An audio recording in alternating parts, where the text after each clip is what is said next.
Hello guys, welcome. This is Jagdish. Being a junior UIUX designer or fresher, people get that confusion, right? Too much focus on aesthetics, too much focus on visual design to impress somebody or to impress the business or to get their concepts done. Let me tell you guys, if you forget the functionality on top of aesthetics, this will become a problem for you. This is one of the dead zones people don't cross being a fresher in design. And it's also a kind of paradigm which people don't try to understand. You need to move out of that zone and think functionality and aesthetics. Both are important. This is one of the major problems. The moment you analyze or realize this is your problem, then you have really started coming out of it. Being a designer, this is one of the important quality as a fresher or even the experienced. Okay.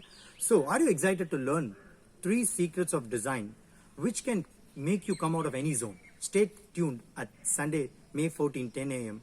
to learn the 3 secrets of design. Are you excited?